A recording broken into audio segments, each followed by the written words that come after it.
अगर सुरक्षा नहीं है तो फिर और किसी चीज़ का कोई फ़ायदा नहीं है भारत में लाते हैं। ये बेसिकली एम्बेसडर का काम होता जी। है। सर जो इतने अटैक्स हो जाते हैं इंडिया में टेररिस्ट अटैक्स भी, तो क्या प्रोएक्टिव हम डिसीजंस ले सकते हैं? ये प्रश्न मैं आपसे पूछना चाहता हूँ, क्योंकि जो आतंकी होता है हमलावर, उसको 100 बार हमला करता है, उसको एक ही बार कामयाब होना होता है।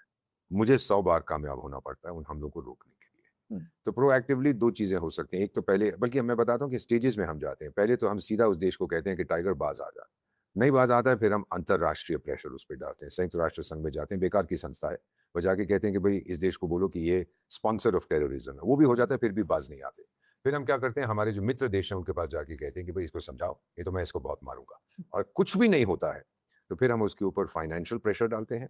जैसे फाइनेंशियल एक्शन टास्क फोर्स में उसको हम भर्ती कर देते हैं, या फिर फाइनली हम उसको मिलिटरीली ठोकते हैं। जी। तो सर इंडिया यूएस की तरह इन सारे टर्म्स में उतना पावरफुल क्यों नहीं है क्योंकि कि हो अमेरिका का पाए? आप देखती हैं कि उसके अब 250 साल होने वाले हैं एज़ एन इंडिपेंडेंट नेशन। मुझे कितना समय हुआ है? हुँ, 80 साल हुए हैं। हुँ, और इस 80 साल में पिछले 15 साल में हमने बहुत तरक्की की है। इससे पहले तो हम गांधीवादी थे।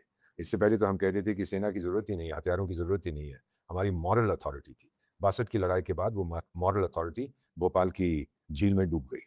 हुँ, और फिर हमने सोचा कि अब हमको अपनी डिफेंस खुद करनी है। जी। अमेरिका को तो पैसा उसके पास बहुत है, टेक्नोलॉजी उसकी बेहतरीन है।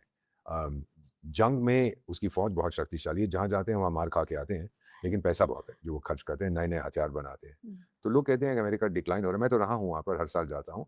डिक्लाइन नहीं हो रहा है, थोड़ा-सा इर्रेलेवेंट हो रहा है। हुँ, ये दुनिया के जो ट्रबल स्पॉट्स हैं, वहाँ पर आजकल लोग अमेरिका की इतनी परवाह नहीं करते जितनी पहले करते थे। जब मैं अमेरिका में पोस्टेड था तो 1991 में सोवियत संघ टूटा था। तो उस समय एक पॉलिटिशियन थे, एक सेनेटर थे, मेरे बहुत अज़ीज़ मित्र थे, अब तो खैर निधन हो गया। तो उन्होंने पब्लिकली कहा था कि जब दुनिया में कहीं भी आपातकालीन स्थिति होती है, खतरा होता है, तो वो अमेरिका को फ़ोन करते हैं, तो मैं सबका चाचा हूँ। हुँ, सारी दुनिया को मैं सँभालूँगा। दूसरा, मेरे एक टीचर थे फ्रांसिस फुकुयामा, मैं उनके लेक्चर सुनता था। मेरी उम्र क्या है? मेरी उम्र 75 साल की है। तो उन्होंने एक पुस्तक लिखी थी 1991 में कि the end of history and the last man, यानी इतिहास अब खत्म हो गया है, अब हमेशा के लिए अमेरिका दुनिया का चौधरी रहेगा, दुनिया पर राज करेगा। लेकिन फिर 9/11 होता है, तो ये थीसिस भी उनकी खत्म हो जाती है। तो सर यूएस को भी मतलब चौधरी का भी कोई चौधरी है क्या? इज़राइल क्या नहीं, यूएस को कंट्रोल नहीं, करता है? नहीं, फंडिंग करता है? डोनाल्ड ट्रंप ऐसा व्यक्ति नहीं है, वो कोई भी उसको कंट्रोल कर सकता है। इज़राइल के बारे में ये है, जो जूइश लॉबी है हुँ, अमेरिका में, हुँ, अमेरिका के सबसे अमीर 200 व्यक्ति सब यहूदी हैं। तो हुँ, फाइनेंशियल ताकत यहूदियों के पास बहुत है अमेरिका में, मैंने देखा है। हुँ, मेरे अपने परिवार में हुँ, अमेरिका में जो है, हमारे पास एक यहूदी दामाद है और मेरे पास एक मुस्लिम बहू है। तो हम लोग जो है पूरी तरह से सनातनी हैं और बड़े अच्छे लोग हैं, दोनों अच्छे बच्चे हैं, के साथ हमारी मुलाकात होती रहती है।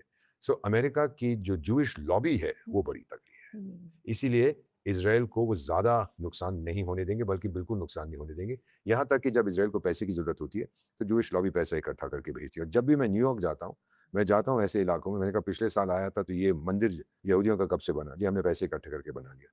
फिर हफ्ते के बाद आता हूँ, एक और बना हुआ, फिर एक और बना हुआ। इस तरह से वो लोग बहुत प्रोमिनेंट हैं अमेरिका की पॉलिटिकल और इकोनॉमिक लाइफ में। हुँ।